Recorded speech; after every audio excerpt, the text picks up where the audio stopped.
That was a walk down memory lane. So many years, so many hairstyles.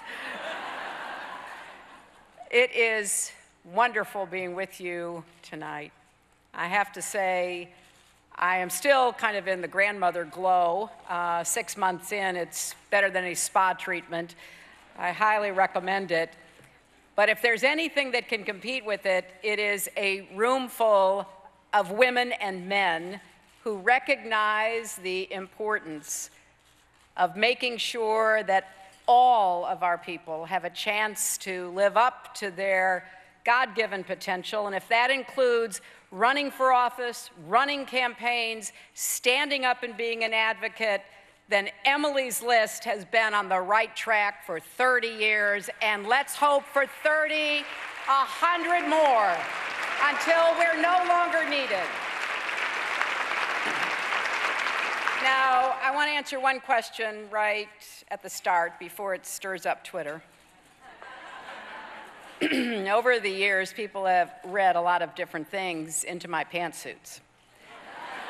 So let's settle this once and for all. Despite what you might think, this outfit is not actually white and gold.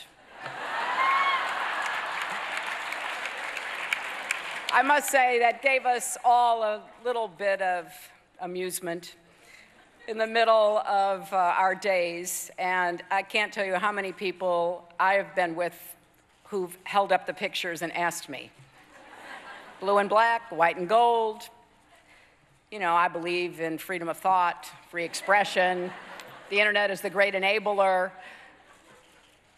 But it is nice to be with people who actually see what is before us as a country and are committed to doing each of our parts to make this a fairer, more just, better place for our girls and our boys.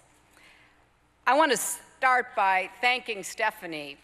First of all, that was an amazing speech. I am so impressed and proud.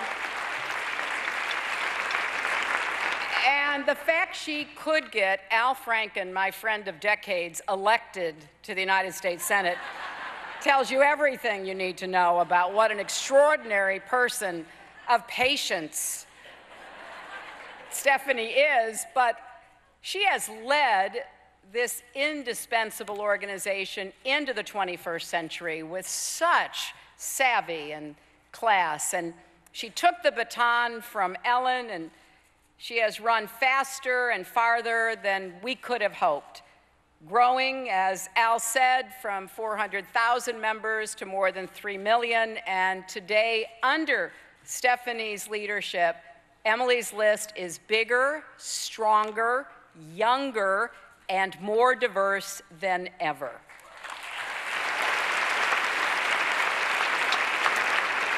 So this anniversary is a chance to celebrate how far we have come together and where we still need to go and why it matters, not just for women, but for the entire country. Now, I have to confess, sometimes I do feel like a broken record saying that.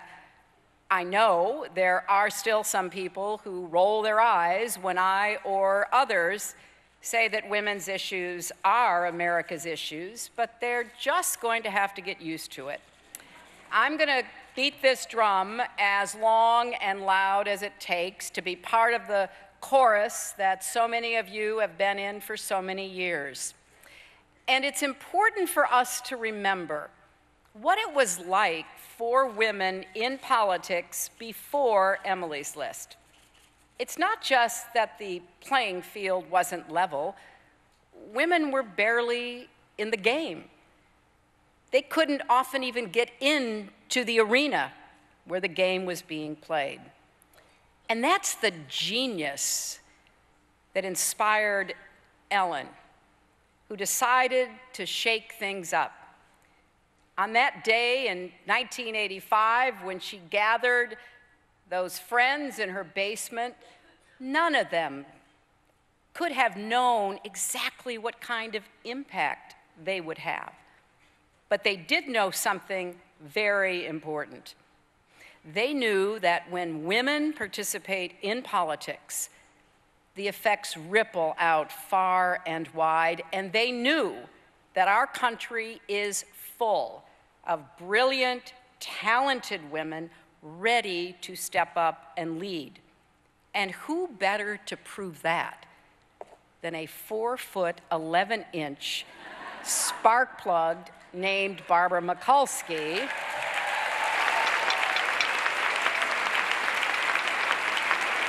Now, Barbara has great integrity, but that 4'11" may be stretching it just a little. But the old boys never saw her coming.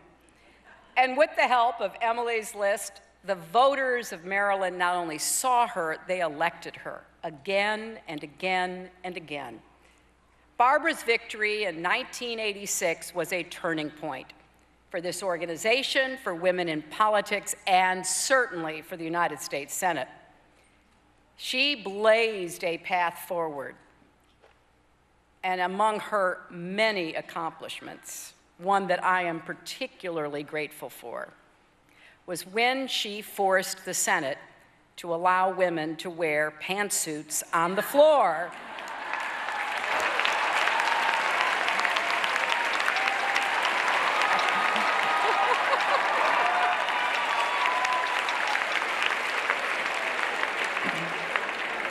Like so many of my fellow women senators, I will always remember Barbara's kindness and wisdom. When I was elected in the 2000 election, she was one of the first calls I got. It went something like this: "Congratulations, I followed it. That was a hard-fought race. Now you need to figure out how to be a senator, since you've been elected to serve as one." And she came over and sat down with me and started giving me a tutorial that stood me in such good stead. She knew the ropes, but she also knew how to cut through all the hot air. She understands that, yes, we have to work on macro issues, but also macaroni and cheese issues too, and that for hard-working families, they're really one and the same. It's hard to imagine the Senate without Senator Mikulski. We owe her so much. But I'm glad she's going to stay out there raising hell like she always has, and inspiring even more people to consider public service because of the rewards that, despite all of the challenges, come to you. So thank you for everything, Barbara. We love you, and we are grateful to you. Now, Emily's List has gone on to help elect 19 women to the Senate, more than 100, as you've heard, to the Congress, and 11 governors. But in addition, Emily's List has, with your help, recruited and trained more than 9,000 women from every background to run for every office at every level.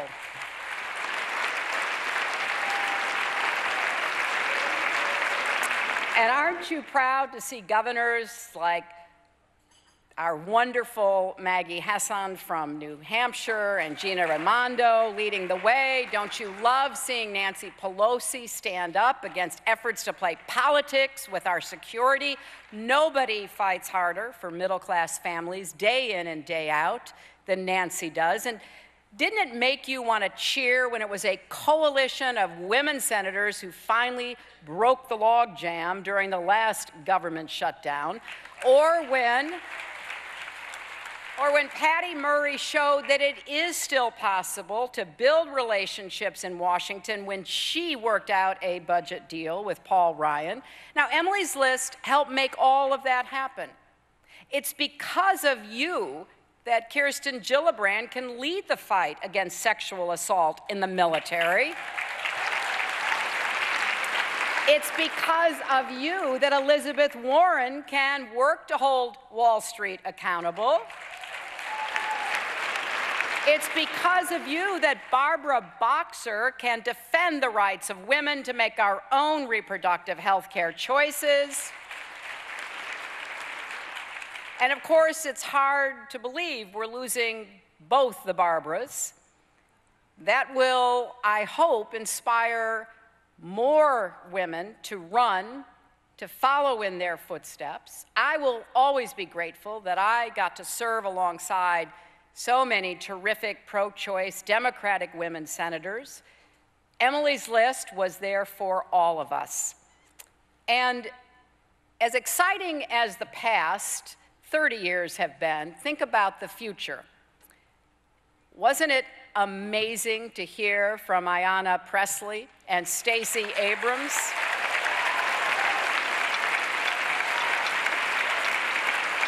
They are both true rising stars, the kind of creative, passionate leaders we need, leaders who know how to find common ground when they can, but to stand their ground when they must. And even in 2014, a difficult year for Democrats, you saw, as Nancy Pelosi introduced them, the 9 new Democratic women now serving in Congress.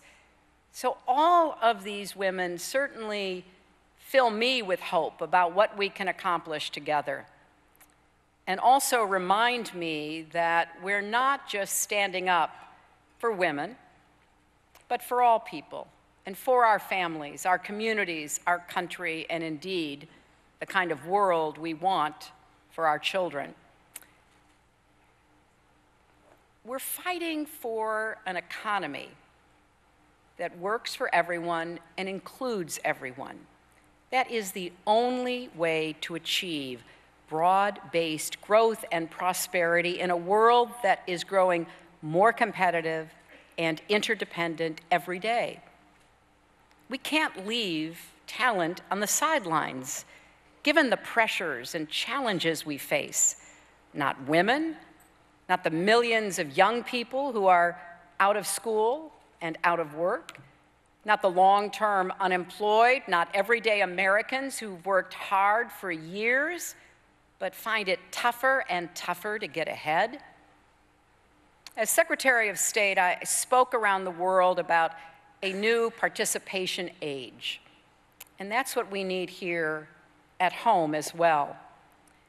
Next week, as part of our No Ceilings project at the Clinton Foundation, I'll be joining Chelsea and Melinda Gates to unveil a sweeping new global report full of evidence about how when women and girls have opportunities to participate fully, they lift up not just themselves, but their families, their economies, their entire societies.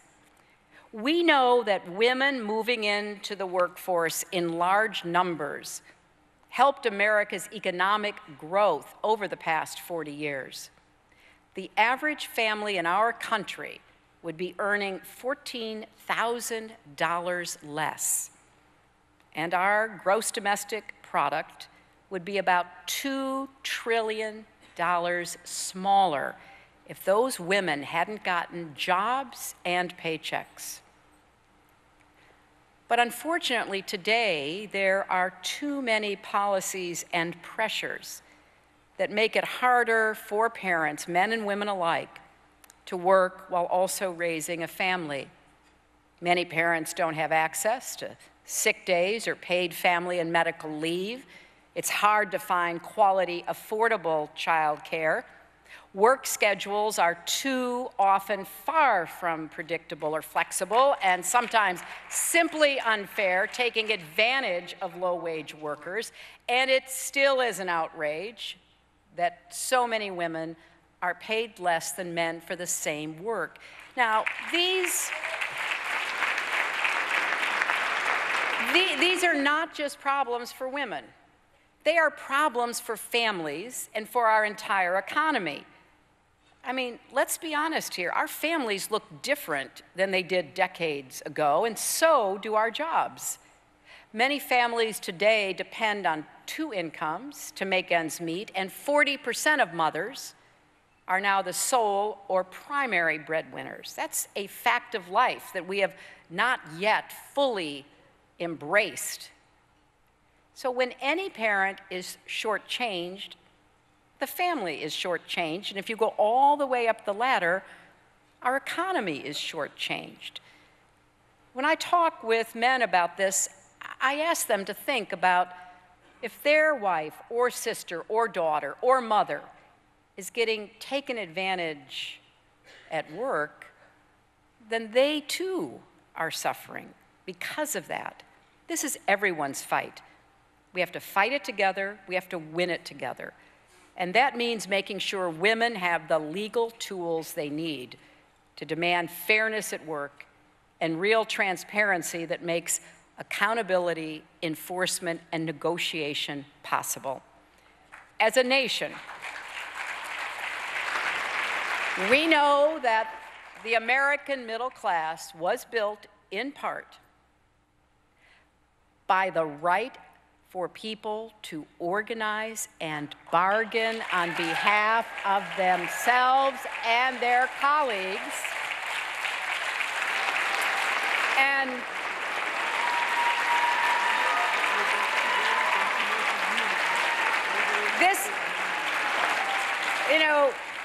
this, this is one of those important issues that is not just for labor union members.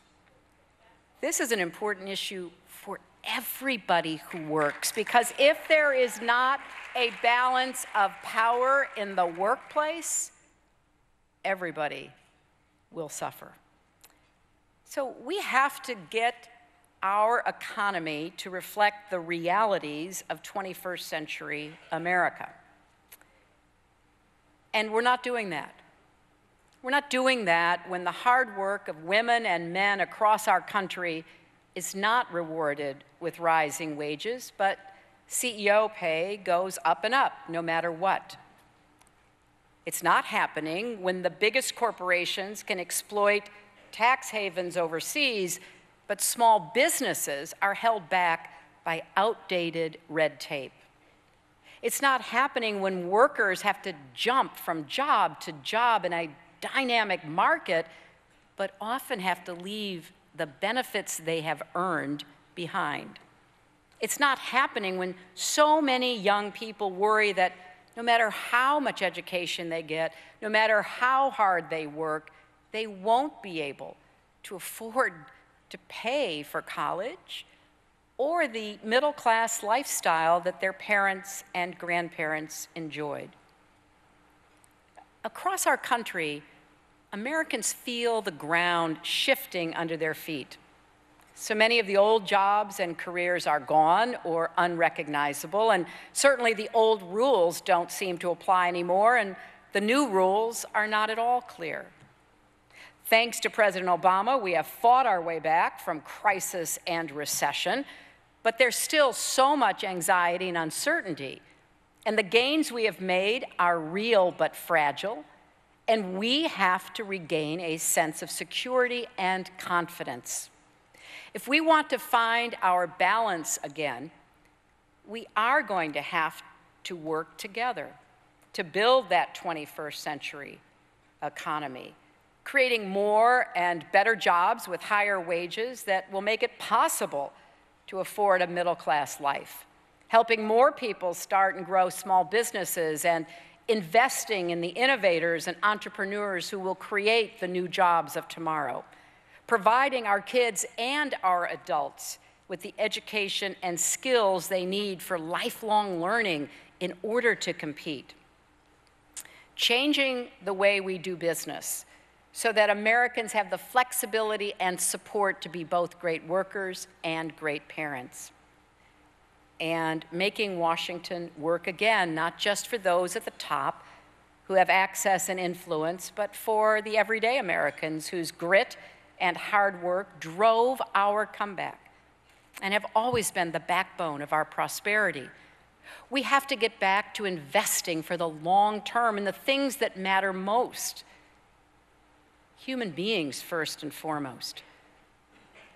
If we remember how to work and grow together, we can help more families find their footing in the middle class and make sure every one of our kids has a fair shot to climb that ladder of opportunity.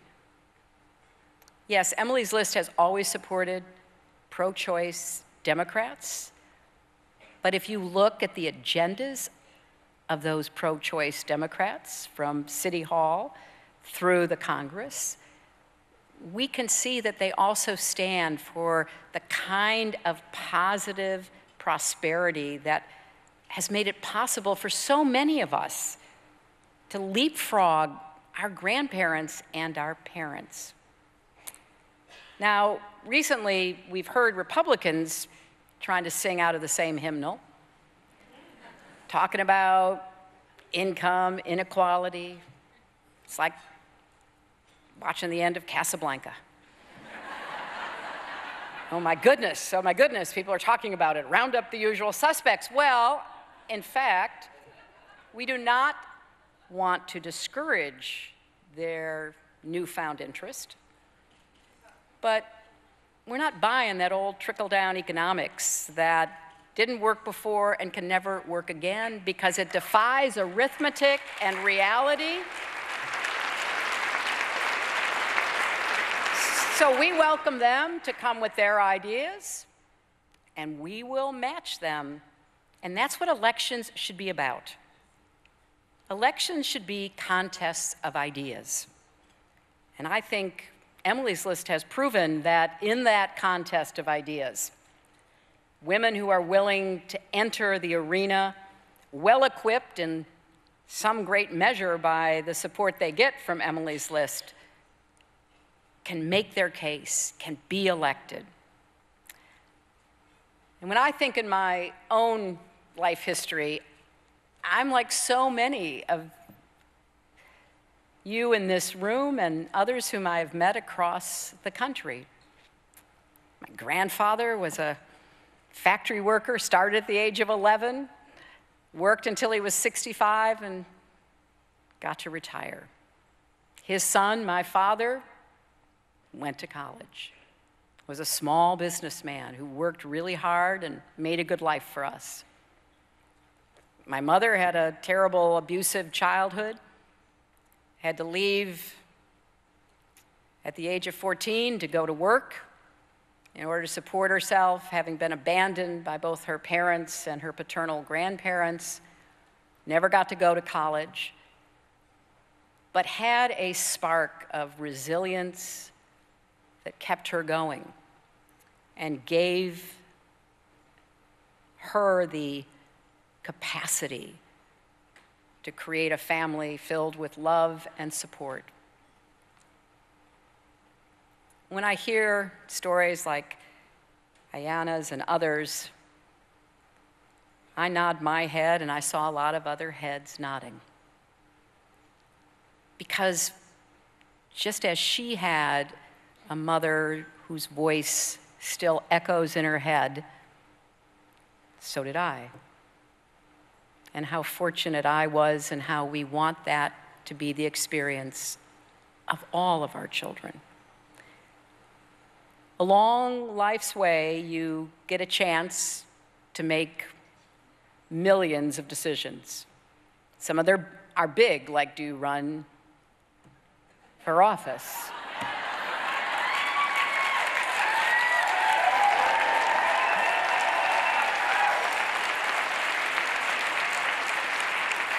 Others are even bigger, like the ones that Gabby Giffords and her wonderful husband, Mark, confronted, like what do you do when a murderer attacks you and you survive? How do you put that gift to work? She is one of the bravest women I know, and she and Mark are making such a difference.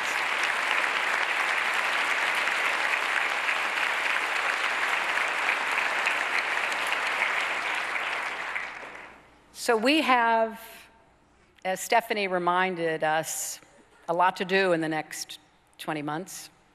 And we need to listen to the voices of those who set us on our own life journey and those who we still meet with and encounter. When Bill and I were at the hospital waiting for our granddaughter to make her grand entrance, one of the nurses there said to me, "Thank you for fighting for paid leave." And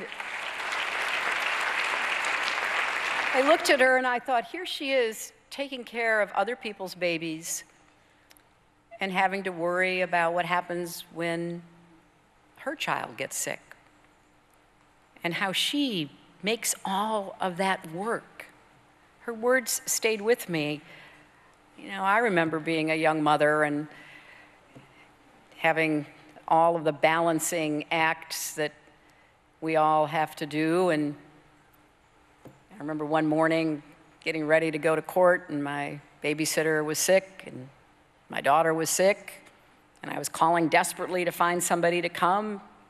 Finally found a friend who came and stayed, thankfully, but it just made me so sick inside because I had to leave my daughter. And I rushed home after I finished in court, and Chelsea was fine sitting there, you know, with my friend. And for the first time all day, my heart stopped aching. That was one day for me. But for so many moms and dads, that ache is with them every day. That's what the nurse was talking about. That's what we have to stand up for. That's what Emily's List is fundamentally about. When I look at this room, I see leaders. And my hope today is that whatever you have done, if you were in that basement with Ellen all those years ago, or if you have just discovered Emily's List and are a first-time member, that you will redouble your efforts in the next months. Don't you want to see more women running for school boards who will fight for better schools for our kids? Don't you want to see more women running for mayor and governor who will put our families first? Don't you want to see more women running for Congress who will follow in the footsteps of Barbara Mikulski and champion equal pay and equal opportunity? And I suppose it's only fair to say, don't you someday want to see a woman president of the United States of America? Well,